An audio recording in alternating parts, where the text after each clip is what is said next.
Ya gue suka sih buku-buku kayak gini karena menurut gue bukan orang yang artistik gitu ya, tapi kadang-kadang perlu dipicu dengan yang kayak gini-gini. Dalam artian untuk ngepicu kita untuk menggunakan metode yang lain. Ini dibilangin masalah kompleks diiniin sama gambar yang simple. Coba kasih contohnya. Mampus itu. Aduh lo. Ayo, lu harus menceritakan secara visual di podcast audio. Bingung kan lo ya. Ada nggak buku fiksi tapi yang kalau dibaca rasanya non fiksi? Kalau ada, pengen banget. Fiksi tapi non fiksi. Tapi non fiksi gimana caranya ya?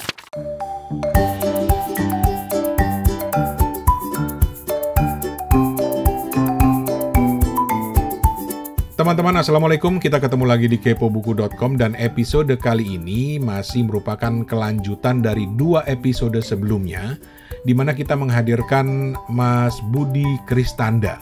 Mas Budi ini seorang konten kreator, seorang guru musik juga, dan konten-konten yang terkenal dari dia itu macam-macam. Salah satunya yang paling top sekarang adalah Sejarah Seru. Cari aja Sejarah Seru, ada di YouTube.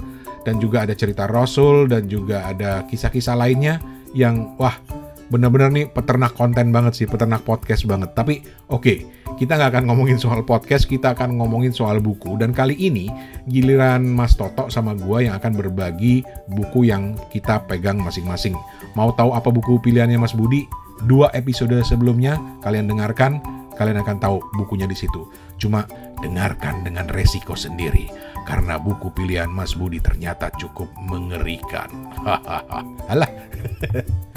Yaudah, kita lanjut lagi kepo buku kali ini dengan buku pilihannya Mas Toto dulu.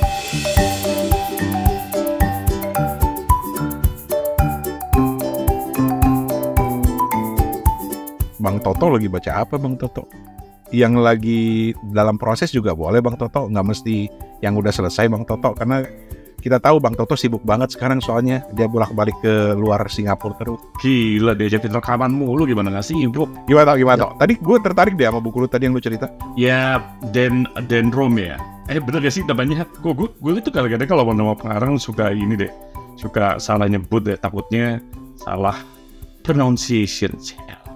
Dan Rome yang Unfolding the Napkins.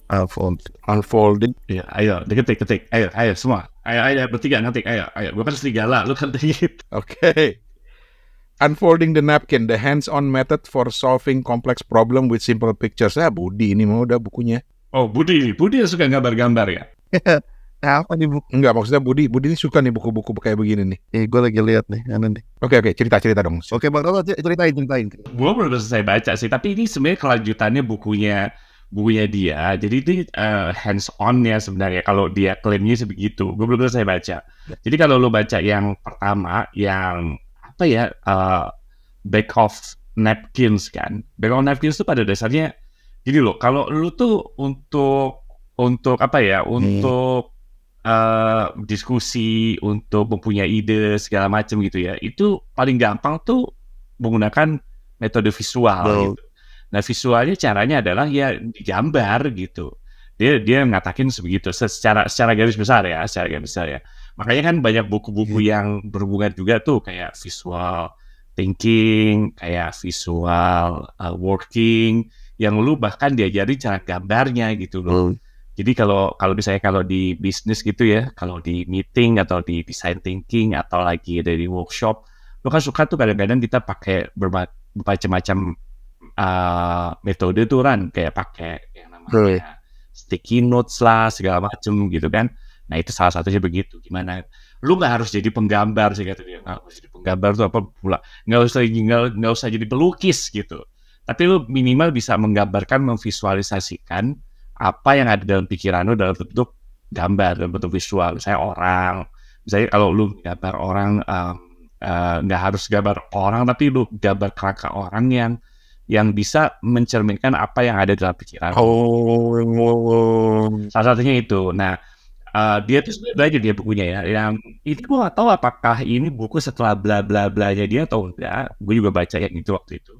Tapi yang buku ini tuh sebenarnya kalau dia klaim sebagai hands-on method dari Back of Napkins methodnya itu gitu. Gue baru baca sedikit sih sebenarnya karena gue baru ambilnya itu seminggu kemarin gitu. Tapi ya menurut gue buku ini sih bagus kayak buat gue ya. Gue kan nggak punya jiwa artistik kayak lu gitu ya. Sebenarnya bukan masalah jiwa artistik apa enggak, tapi gimana sih? Kadang-kadang tuh untuk menjelaskan sesuatu tuh lu tuh lebih gampang dan lebih engaging kalau lu ada visual juga, ya nggak sih? Makanya ini salah satunya juga tentang itu sih gitu. Oh, keren. Gue jadi lagi baca soalnya The Back of the Napkin Method ini ternyata ada ya. Jadi memang apa ya, dia semacam metode visualisasi dalam bisnis gitu ya. Betul. Sebenarnya itu aja sebenarnya. Oke. Menarik ini. Nah sebenarnya banyak buku-buku nggak cuman yang gue dulu kalau nggak salah pernah bahas juga di Kepo Buku juga ya. Ada yang namanya visual working kalau nggak salah. Itu salah satunya juga gitu. Bahkan lu lu bahkan diajari cara gambarnya gitu loh, Ran. Gimana sih cara gambar orang kalau lu pengen memvisualisasikan orang yang seneng gitu ya, lu cuma gambar kerangka cuma garis-garis doang gitu, tapi begini caranya. Dan lu salah satunya adalah kalau bisa sih ya, tapi ini susah juga ya, tapi menurut dia gitu, lu harus punya repository. Kalau lu biasa ngegambar gitu ya, sketching gitu ya, sketching. Tapi ini beda dengan visual notes ya. Kalau visual notes tuh lebih rumit lagi untuk bikin visual. Kalau ini lebih untuk gimana ketika lu diskusi, lu bikin gambar di papan tulis ketimbang sekedar tulisan. Jadi teman-teman yang baru dengerin sampai di titik ini, kita lagi bahas buku yang sedang dibaca oleh Toto. Judulnya Unfolding the Napkins. Unfolding the Napkin, The Hands-on Method for Solving Complex Problems. Oleh Dan Room, dan ini kayaknya memang seperti kata Toto tadi adalah kelanjutan dari buku sebelumnya, yaitu The Back of the Napkin. Jadi dia kalau di The Back of the Napkin itu dia menceritakan bagaimana kita memvisualisasikan pemikiran-pemikiran kita ketimbang kita pakai pakai aplikasi atau pakai PowerPoint segala macam untuk menjelaskan. Dia justru pakai dengan goresan-goresan atau gambar-gambar sederhana. Gambar-gambar. Di buku yang lagi dibaca Toto ini justru dikembangkan lebih jauh lagi. Gitu kurang lebih ya, Toto ya? Kira-kira begitu. Jadi kayak dia sih klaimnya namanya juga hands-on kan. Berarti kan ya lebih detail aja gitu. Digambarinya di situ. Gitu. Itu aja sih sebenarnya. Ya gue suka sih buku-buku kayak gini karena menurut gue bukan orang yang artistik gitu ya. Tapi kadang-kadang perlu dipicu dengan yang kayak gini-gini. Jadi menarik juga sih dalam artian kalau gue alternatif biasanya gue pakai metode bisa PowerPoint kayak gitu-gitu, gimana kalau kadang-kadang kan ya setiap saat kita bisa nyiapin itu kan, dan kita tetap harus diskusi juga sama orang kan. Nah itu juga untuk untuk ngepicu kita untuk menggunakan metode yang lain. Pertama itu. Kedua, menurut gue ya kalau lu dikasih metode yang lain gitu ya, itu akan menurut gue juga akan kayak reverse engineering gimana cara berpikir lu gitu. Cara berpikir lu menuangkan ke dalam PowerPoint, sama lu cara berpikir lu menuangkan dalam gambar yang lu tulis sendiri, kita tulis sendiri, itu akan mengubah cara berpikir lu sebenarnya. Kalau gue sih ngerasain begitu. Iya. Gue ketika diskusi gue taruh di PowerPoint, terus kita diskusiin, sama akhirnya udah gue nggak sampai PowerPoint, gue pakai bullet point aja, gue tulis manual. Nanti ketika masuk ke ruangan kita diskusi, gue pakai whiteboard. Itu bisa jadi berbeda loh hasilnya. Kalau menurut gue ya, itu pengalaman gue sehari-hari sebegitu. Jadi ya gue suka dengan buku-buku seperti ini karena kenapa? Gue suka dengan buku-buku seperti ini karena ya itu bisa ngubah cara berpikir lu kalau menurut gue. Cara jadi nemuin cara baru gitu. Kayak ngebrainstorm baru cara gimana ya membukain suatu ide, atau bahkan untuk cara brainstormingnya itu sendiri atau cara diskusinya itu sendiri. Kalau menurut gue sih gitu. Menarik. Apalagi kan di zaman PowerPoint sekarang, dan bahkan sekarang gue udah ketinggalan banget karena gue udah seorang pengguna PowerPoint. Tiba-tiba ada salah satu teman di tim gue, dia masih muda lah, Gen Z gitu, yang bilang, Om sekarang zamannya Canva, anjrit apalagi itu gitu loh. Dan ternyata buat gue pribadi, gue justru lebih memakan waktu lama untuk mengeluarkan ide-ide gue ketika gue memakai PowerPoint atau Canva atau whatever it is called gitu loh, ketimbang gue nyoret-nyoret gitu loh.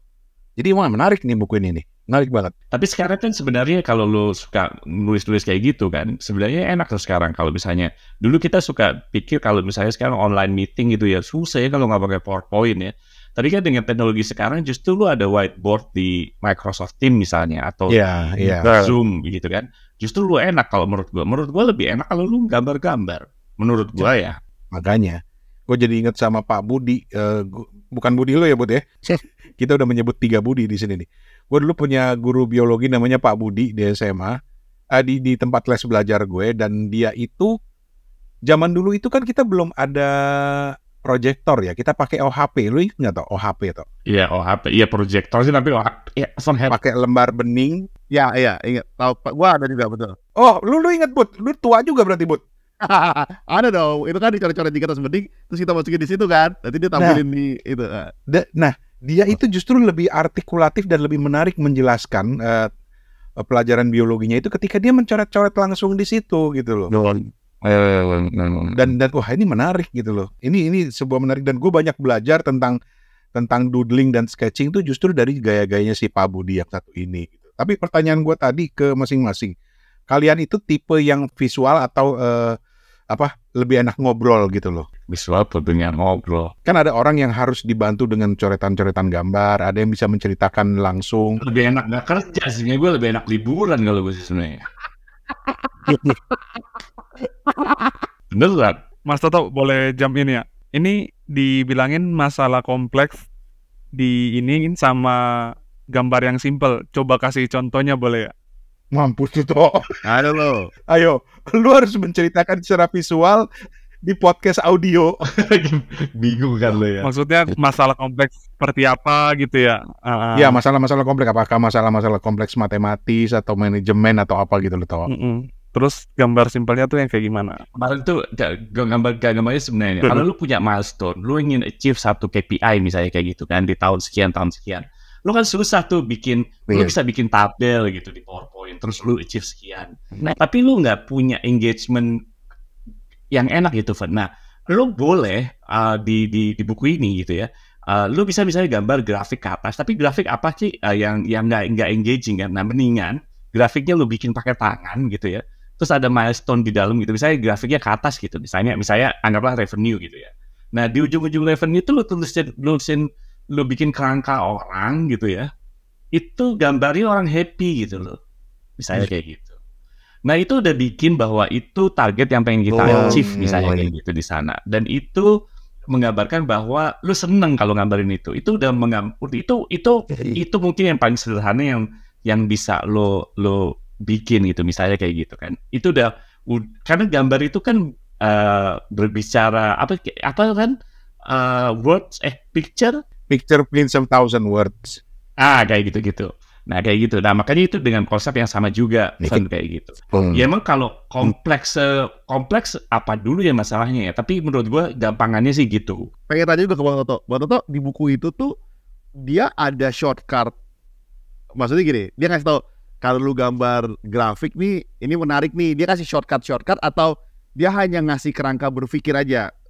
Jadi gue bisa bebas. Setelah gue baca, gue bisa punya banyak imajinasi lain gitu. Atau dia ada ngasih shortcut gitu. Gue jadi penasaran itu sih. Ada sih shortcut, tapi ini sebenarnya harus lu combine dengan pelannya. Tapi menurut gue kalau lu lihat bukunya yang Unfolding the Napkin ini gitu, sama buku-buku yang lain juga, itu sebenarnya ada tuh cara bikin gambar gitu. Misalnya tuh di halaman 83 gitu ya, lu bisa lihat gimana cara bikin. Misalnya kalau shortcut itu maksud gue, pertama shortcut itu ada 2 ya. Gimana lu bikin layoutnya dulu gitu kan, supaya message lu kena. Kedua dari segi elemennya sendiri gitu. Jadi lu sebenarnya nggak perlu lu kayak gue gitu. Gue bilang gue orangnya nggak artistik, nggak kayak Rani, jadi gue gambar gitu ya.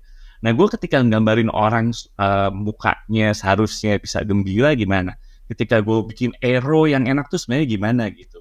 Terus kalau bikin misalnya ingin mengajak orang menjadi membayangkan sesuatu, lu bikin awan misalnya kayak gitu aja sebenarnya. Kalau itu yang lu bikin shortcut ada di bukunya sebenarnya gitu. Dia ada metodologinya di situ, tapi juga ada contoh-contoh gambarnya juga gitu. Menurut gue sih menariknya di situ. Bahkan lu cara connecting the dot gitu, kalau lu bikin grafik gitu, cara bikin connecting the dotnya diajarin juga di situ. Sih, menarik banget bukunya ya. Kalau itu yang maksud lu kalau itu yang lu define sebagai apa namanya sebagai shortcut ya. Iya benar. Itu yang gue tanya sih. Tapi kan lu artistik kan, Bud, ya nggak? Kagak.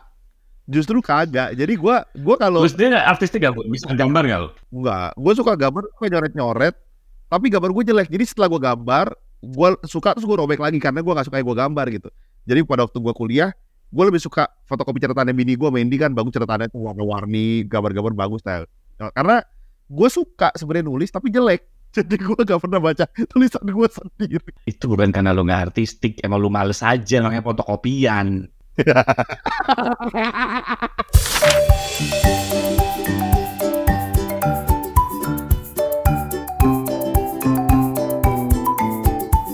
Oke, ini ada hubungannya dengan lu artistik atau enggak.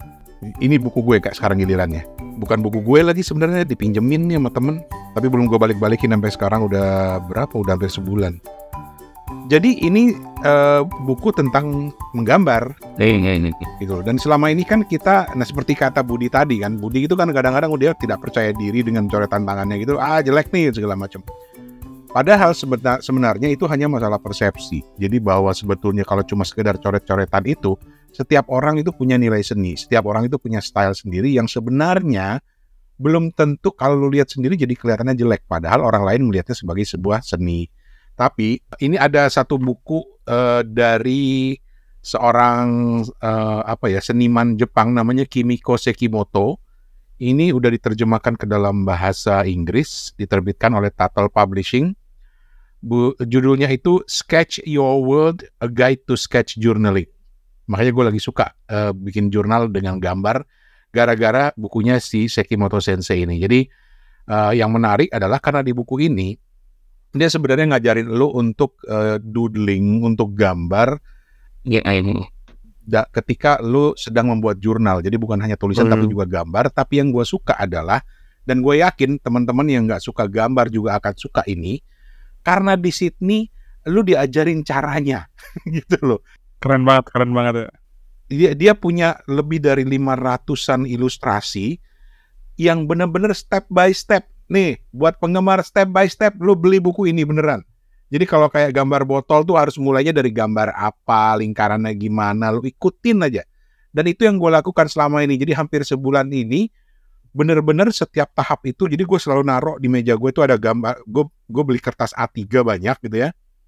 Terus gue selalu taruh, dan setiap kali ada waktu gitu ya, pulang kantor atau sebelum tidur, gue ambil aja satu halaman, terus gue tiru tuh gambarnya.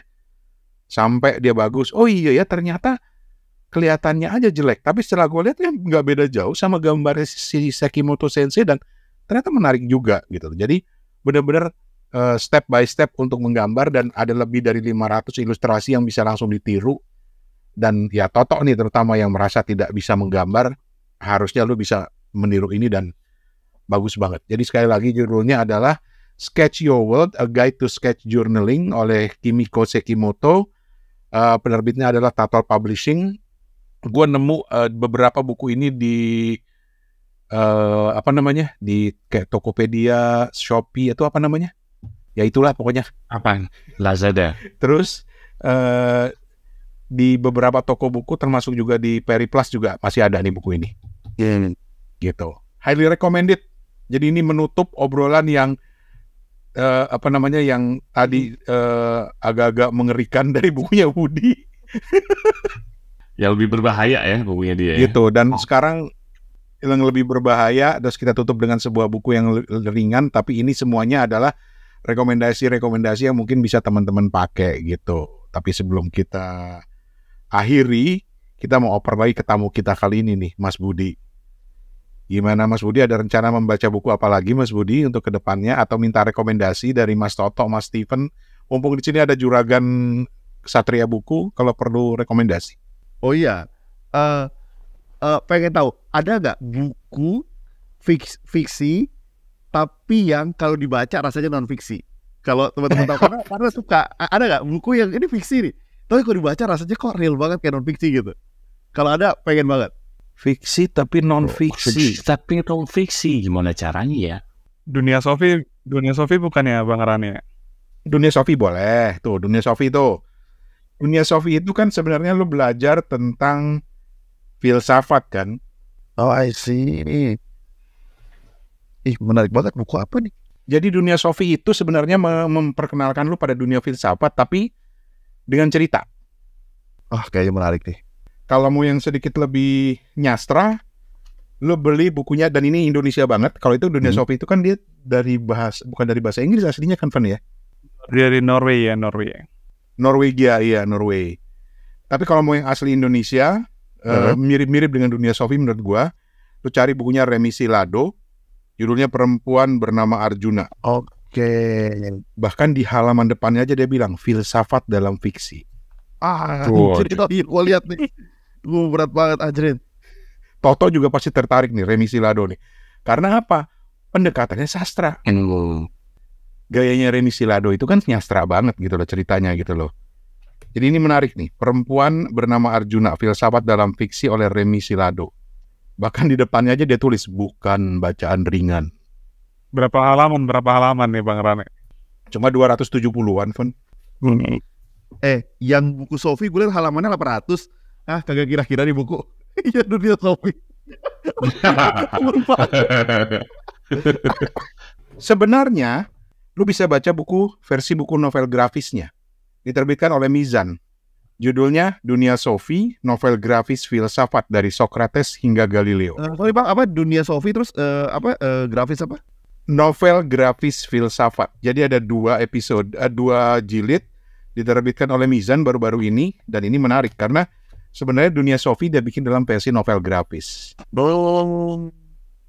Gitu juga. Jadi sedikit melembutkan lah jiwa lo gitu ya setelah membaca yang 43 hukum dunia itu tadi.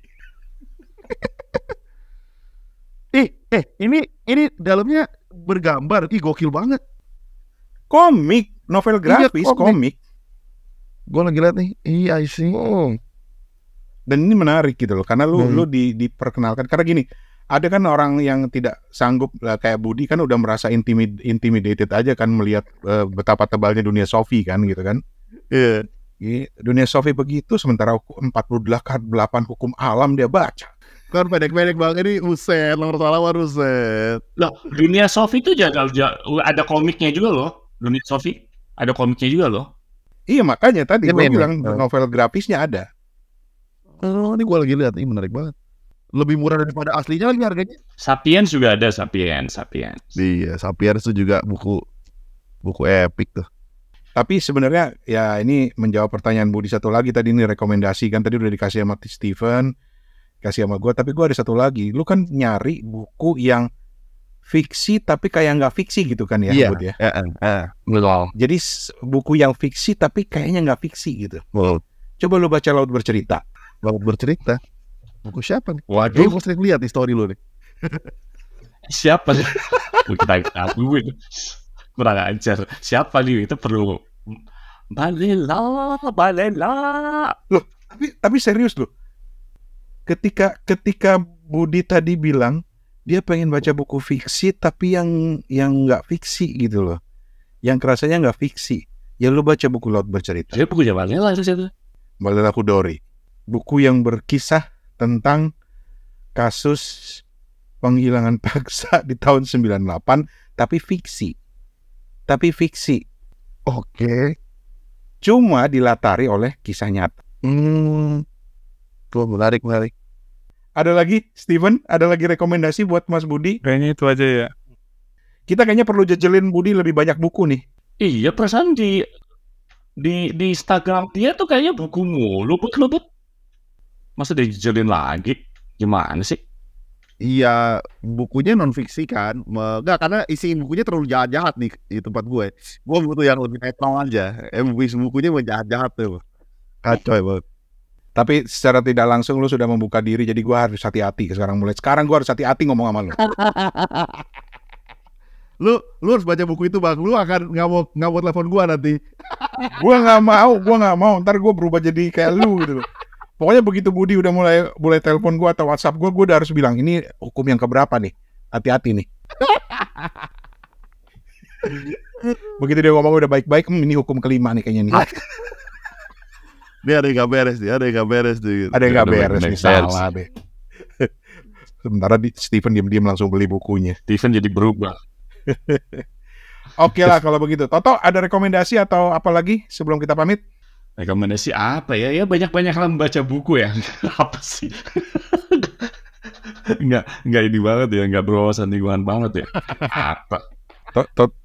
Toto kali ini lagi lemot banget nih.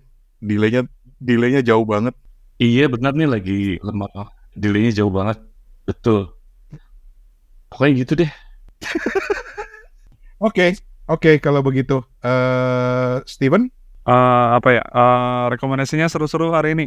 Ya, seru-seru dan selamat datang Budi di dunia kepo buku yang ya seperti inilah. Kita pokoknya bagi-bagi buku aja apa adanya dan buat teman-teman yang lain silakan terus simak kepo buku dan sedikit pesan sponsor ya. Silahkan follow YouTube-nya Budi yang cerita tentang sejarah apa, Bud? Sejarah seru. Sejarah seru. Ya, Gitu. Karena betul, di situ betul. ada banyak cerita-cerita sejarah yang dikemas dalam cerita-cerita menarik. Steven itu salah satu pendengar setianya ya, Pen ya? Tadi baru aja tuh, baru satu lagi yang Yang mana, Pen? Komedi di Pertempuran Surabaya. Aku baru tahu kalau Bung Karno tuh hampir mati di Surabaya ya. Gue juga baru tahu, waktu bikin banyak yang baru tahu sebenarnya. Nah itu dia. Jadi jangan lupa ikutin YouTube-nya Budi Sejarah Seru ya, @sejarah seru ya di YouTube ya. Langsung follow dan subscribe pastinya. Dan mumpung lagi subscribe di Budi ya subscribe juga lah di Kepo Buku. Bantulah kami lagi merangkak nih, baru 340-an subscriber nih. Kalau Budi subscribe-nya berapa Bud sekarang, Bud? Baru 130-an lah. Lu nggak tanya Tok, Wih, 130-an apa Tok? Gue tahu, udah gue lihat. Enggak Bud, kalau untuk meningkatkan mungkin kan lu bikin ini aja Bud. Meningkatkan apa mengurangkan gue nggak tahu. Lu bikin ini lagi sejarah 98. Berani nggak lo Bud? Berani nggak Bud? Susah Berani kayaknya, nggak Bud? Bud sensitif. berani nggak Bud? Jurang. Bud berani nggak Bud? Jangan kisah-kisah sejarah 65 doang. Ayo Bud 98 Bud. Berani nggak Ayo, sih, Bud. Berani nggak Bud? Berani Bud bikin 98 Bud. Tahu lu Bud. 98 Bud. Tapi Bud itu kan bagian dari sejarah negeri ini Bud. Enggak. Gua nih kan pengejar receh-receh. Janganlah daripada gua hilang nanti tiba-tiba. Salah. Tahu lu Bud. Nah, ikut lah gua gitu. Kalau diceritakan pokoknya gua ngambil begitu ada bukti valid, ada buku baru gua bisa. Tapi kalau Ada Bud, ada. Nanti gua kirimin beberapa. Banyak Steven Bud. juga ada ya buku-buku rujukannya kok ada Bud. wah, parah provokator. Gue mau Bud jadi salah satu tokohnya Bud. Gue mau jadi tukang bakso yang bawa hati Bud. Enggak betul. Ya wes karena gitu. Kacau. Thank you ya Budi. Sudah berkenan mampir. Kapan-kapan nanti lu ikutan rekaman terdampar juga ya Bud. Siap dong. Oke. Steven. Ya, thank you Mas Budi waktunya main kesini. Thank you Ya, sama-sama. dan yang paling delay kita tunggu 5, 4, 3, 2, 1. Wah, masih delay dia.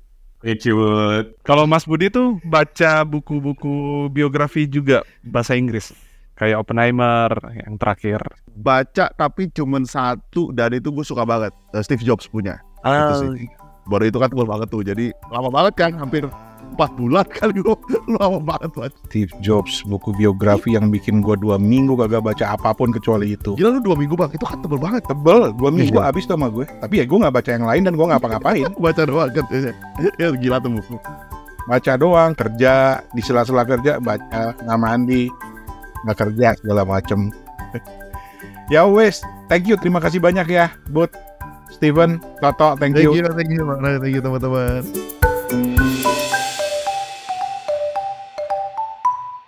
Thank you Bud. Thank you. Delay kan?